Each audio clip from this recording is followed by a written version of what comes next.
Hello students, ये history की series चल रही है। हिस्ट्री का 15वां पार्ट है और आप सब जानते हैं कि ये काफ़ी विस्तृत, व्यापक और गहन चल रहा है। इससे काफ़ी फ़ायदा हो रहा है और आप लोगों की एक्टिविटीज़ काफ़ी इंटरेक्शन है, बहुत ज़्यादा आप अच्छा कर रहे हैं। कमेंट में काफ़ी आंसर आ रहे हैं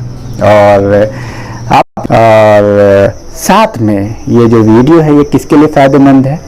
आईएएस, पीसीएस, सीडीएस, एनडीए और आर्मी, पुलिस, एलटी, टीईटी, समूह, एसएससी, सीजीएल की तैयारी करने वाले, रेलवे, बैंकिंग, कोई भी विद्यार्थी जो कंपटीशन की तैयारी कर रहा है वो व्यापक तरीके से, विस्तृत तरीके से तैयारी करे, मेरी ये शुभकामनाएं हैं। चलिए प्रश्न शुरू करते हैं। तो किसने अपने आप को खलीफा घोषित किया था? और आया हुआ प्रश्न है, मैं ऑप्शन देता हूं। इल्तुतमिश, अलाउद्दीन खिलजी, महमूद गजनवी, मुबारक शाह खिलजी। 5 सेकेंड। मुबारक शाह खिलजी ने अपने आप को खलीफा घोषित किया था। अल-बिरूनी का पूरा नाम क्या था? 5 सेकेंड। कमेंट बॉक्स में आप उत्तर जरूर करें। अबू रैहान मोहम्मद। लोदी वंश का संस्थापक कौन था? पूछा हुआ प्रश्न है पीसीएस वगैरह में। 5 सेकेंड में उत्तर कीजिए। बहलोल लोदी निम्नलिखित में से कौन शासक दास या गुलाम राजवंश से संबंधित है?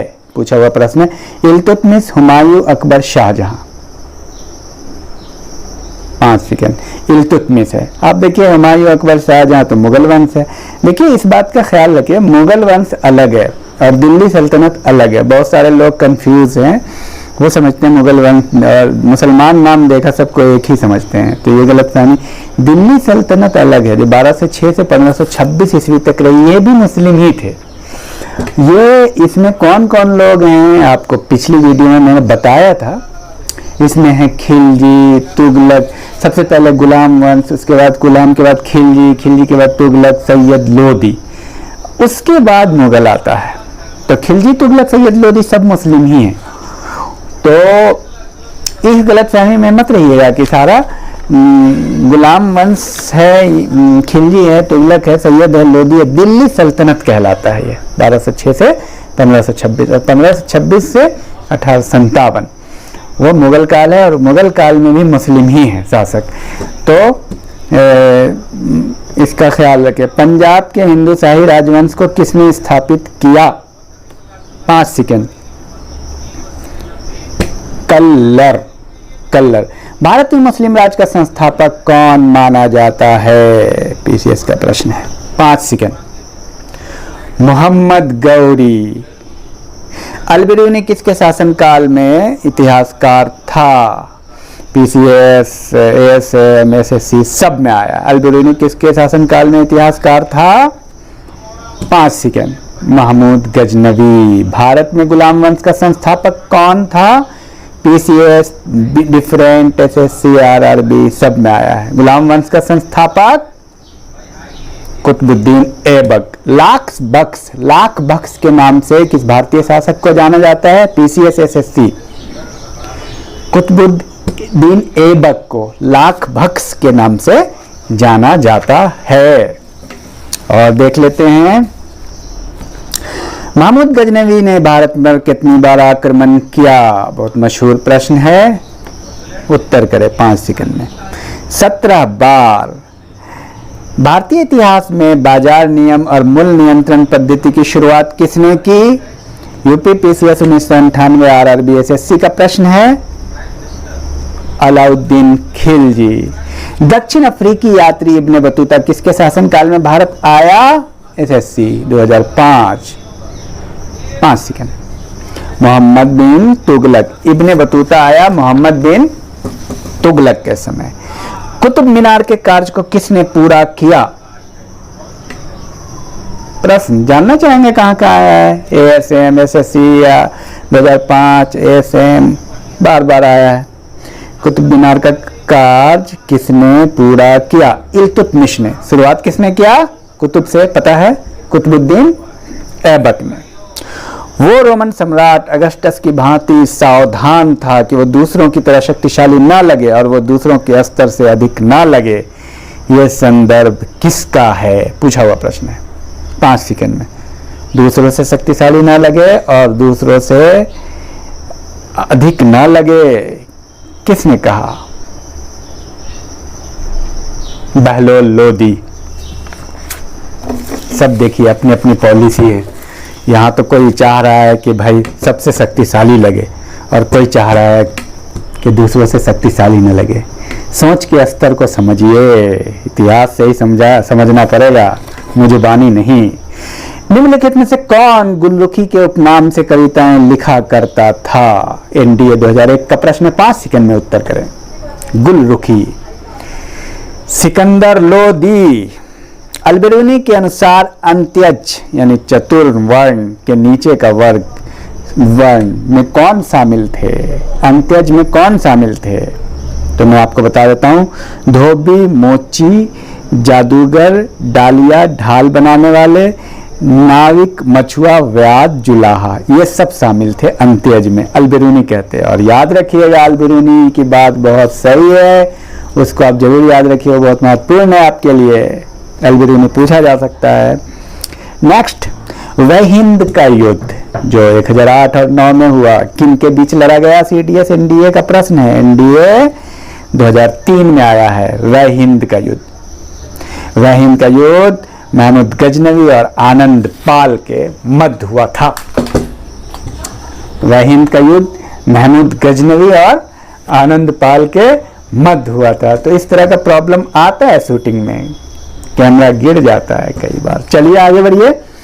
तो बहरहाल अलबेरूनी द्वारा रचित पुस्तक किताबुल हिंद या तारीख हिंद में किन विषयों की समीक्षा है? ये प्रश्न आ चुका। किन विषय पे लिखी गई है अलबेरूनी की पुस्तक? मैं आपको बताता हूँ किन विषय पे लिखी गई है। भारतीय गणित, भारतीय इतिहास, भूगोल, खगोल विज्ञान, दर्शन, सभी विषय उसमें शामिल हैं।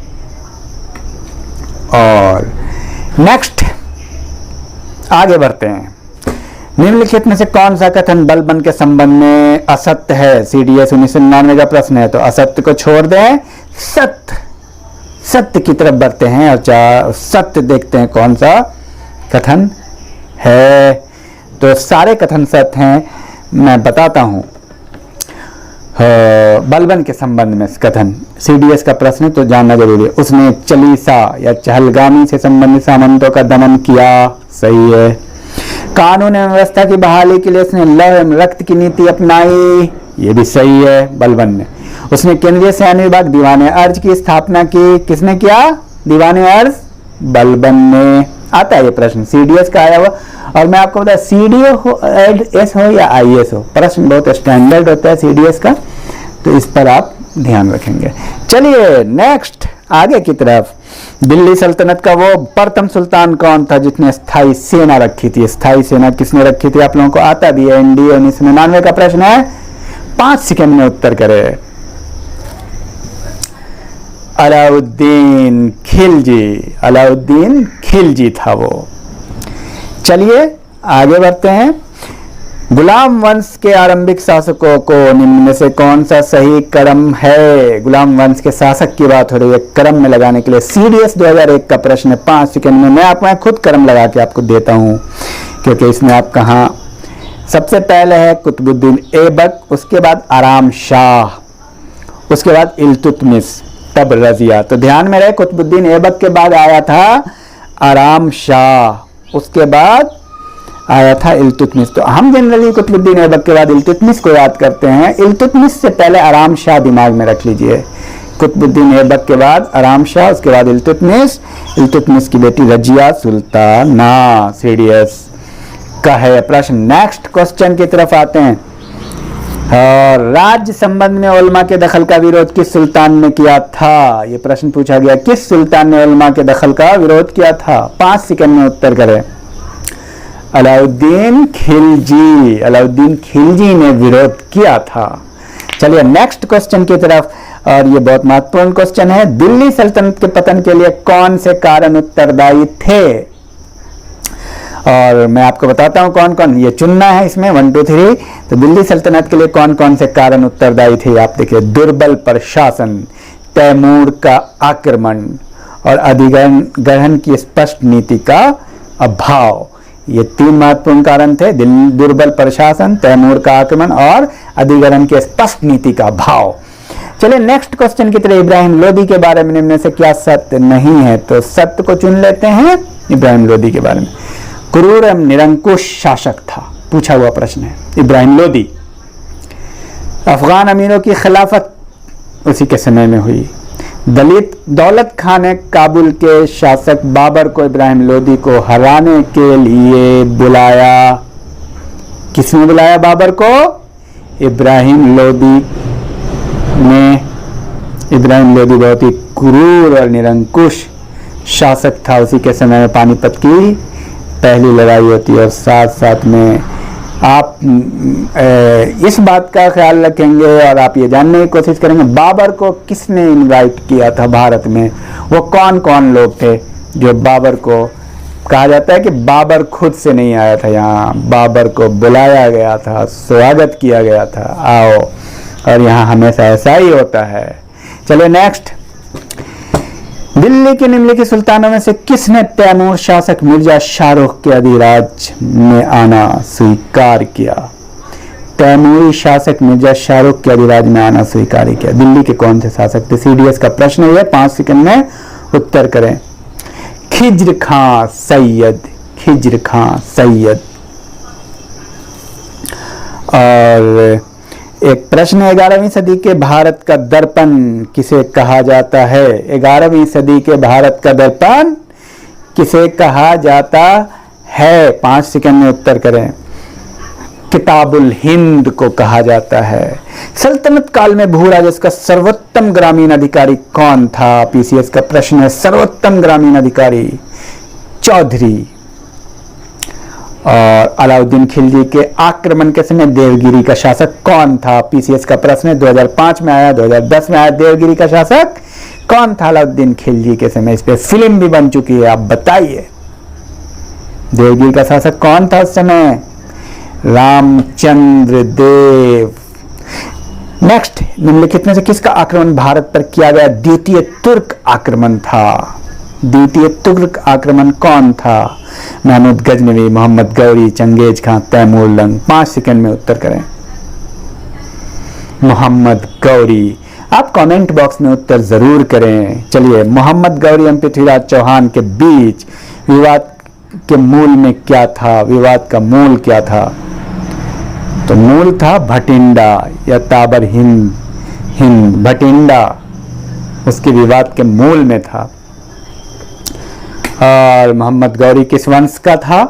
मोहम्मद गौरी किस वंश का था? 5 सेकंड में उत्तर करें। शनसबी वंश का था। शनसबी। मोहम्मद गजनवी यामनी, मोहम्मद गौरी शनसबी। नेक्स्ट क्वेश्चन की तरफ चलते हैं। मोहम्मद गौरी के किस सेनापति ने बिहार विजय 1202 और 3, बंगाल विजय 1204 और 5, असम पर आक्रमण 1206 में किया? मोहम्मद गौरी के कौन से सेनापति थे जिसने बिहार विजय, बंगाल विजय, असम आक्रमण किया था? बहुत मशहूर है, इख्तियारुद्दीन मोहम्मद बिन बख्तियार खिलजी। चलिए नेक्स्ट क्वेश्चन की तरफ आते हैं। तुर्कों द्वारा राजपूतों को पराजित करने के कौन कौन कारण थे? एमडीए का प्रश्न। तुर्कों द्वारा राजपूतों को हराने का वजह क्या था? ये सोचिए आप जरा। सबसे पहला, उनके समाज का पृथकतावादी एवं अनुदार होना। उनके समाज का पृथकतावादी एवं अनुदार होना, सब आइसोलेट हो गए थे। और असमानता पर आधारित जाति व्यवस्था आज भी है, लेकिन आज यहाँ पे है। पहले ओपन था, आज यहाँ है असमानता। और तीसरी बात, विज्ञान एवं प्रौद्योगिकी की अवनति। आज भी हम धर्म की तरफ और अंधविश्वास की तरफ भगाए जा रहे हैं। तो कौन कौन कारण थे राजपूतों के हरास के और तुर्कों के आक्रमण के उनके समाज का पृथकतावादी नजरिया, अनुदार होना, असमानता पर आधारित जाति व्यवस्था, विज्ञान प्रौद्योगिकी की अवनति। एनडीए 1994 का प्रश्न है, दिल्ली पर शासन करने वाले निम्नलिखित वंशों का सही क्रम बताया। देखिए आ गया जो मैं पहले बताया था आपको, एनडीए का प्रश्न है 1996 में। तो सही क्रम क्या है? गुलाम वंश, खिलजी वंश, तुगलक वंश, सैयद वंश, लोदी वंश। गुलाम, खिलजी, तुगलक, सैयद, लोदी। एनडीए का प्रश्न ये पीसीएस में भी कई बार आ चुका है, ध्यान दीजिएगा। चलिए आगे की तरफ। निम्न से कौन का कथन रजिया सुल्ताना के संबंध में असत्य है? सीडीएस का प्रश्न है, तो हम सत्य चुन लेते हैं आपके लिए। चलिए देखते हैं। इल्तुतमिश ने वंशानुगत राजतंत्र स्थापित करने की कोशिश की और पुत्रों की अयोग्यता के कारण रजिया को उत्तराधिकारी मनोनीत किया।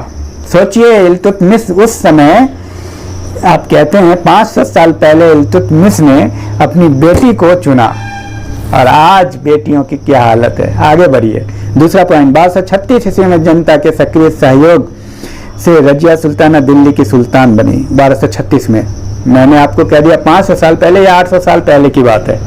नेक्स्ट, उसने हबशी सरदार मलिक याकूत को नायब ममलकत के पद पर नियुक्त किया, मलिक याकूत को। और भारत की पहली सुल्तान महिला भी वही है। नेक्स्ट क्वेश्चन आया हुआ, अमीर खुसरो के संबंध में कौन सा कथन सत्य है? अमीर खुसरो के संबंध में पॉइंट छांटना है, आप सुन लीजिए। वे सूफी संत शेख निजामुद्दीन औलिया के शिष्य थे। अमीर खुसरो शेख निजामुद्दीन औलिया के शिष्य थे। वे जलालुद्दीन फिरोज खलजी के दरबारी कवि थे। फिरोज खलजी के दरबारी, जलालुद्दीन फिरोज खलजी के दरबारी कवि थे। उन्होंने भारतीय वाद्य यंत्र वीणा, इमरानी वान या तंबूरा के मिश्रण से सितार का आविष्कार किया था। सितार का आविष्कार किसने किया? अमीर खुसरो ने। उन्होंने ख्याल गायकी का आविष्कार किया था, ख्याल का भी आविष्कार किया था। ये अमीर खुसरो के बारे में। नेक्स्ट क्वेश्चन देखते। भारत में मुस्लिम राज का संस्थापक मोहम्मद गौरी को माना जाता है, परंतु भारत में स्वतंत्र मुस्लिम राज का संस्थापक किसे माना जाता है? बहुत बेहतरीन प्रश्न है। मुस्लिम राज का संस्थापक मोहम्मद गौरी है, लेकिन स्वतंत्र मुस्लिम राज का संस्थापक 5 सेकंड में उत्तर करेंगे आप, जानते हैं आप। कुतुबुद्दीन ऐबक को, जो कुतुब मीनार की शुरुआत की रही थी और उसको संपूर्ण किया था इल्तुतमिश ने। इल्तुतमिश ने किसको बनाया था बादशाह? अपनी बेटी को, रजिया को, पहली बार। बहुत ही अहम बात है। मोहम्मद गौरी का सर्वाधिक महत्वपूर्ण भारतीय आक्रमण कौन सा था? तराइन का द्वितीय युद्ध। मोहम्मद गौरी का सबसे महत्वपूर्ण भारतीय आक्रमण तराइन का द्वितीय युद्ध था। और नेक्स्ट, अलाई दरवाजा किसका मुख्य द्वार है? अलाई दरवाजा किसका मुख्य द्वार है? एनडीए का प्रश्न है। और मैं ऑप्शन देता हूं आपको, जमात खाना मस्जिद, सीढ़ी, कुतुब मीनार, इनमें से कोई नहीं। अलाई दरवाजा किसका मुख्य द्वार था? एनडीए 1998 का प्रश्न है। 5 सेकंड में कमेंट बॉक्स में उत्तर करें। अलाई दरवाजा कुतुब मीनार का था दरवाजा। अलाई दरवाजा कुतुब मीनार का था। और चलिए, बहुत बेहतरीन है, आप लोग का प्रदर्शन बहुत बेहतरीन चल रहा है। और आपसे रिक्वेस्ट है कि आप सब्सक्राइब, शेयर और कमेंट करें, लाइक कर दें, और साथ साथ में अपने दोस्तों को ग्रुप में इसको काफ़ी शेयर करें। आप लोग काफ़ी एक्टिव है, बहुत बेहतरीन चल रहा है आपका प्रदर्शन। साथ साथ में आप लोग जो है मुझे सुझाव भी दें। मैं बेहतर से बेहतर करने की कोशिश कर रहा हूं कि मैं आपके लिए कितना बेहतर कर सकूं। बहुत बेहतर तरीके से हम आपके सामने प्रस्तुत करने की कोशिश करते हैं। चलिए, बहुत बहुत थैंक यू।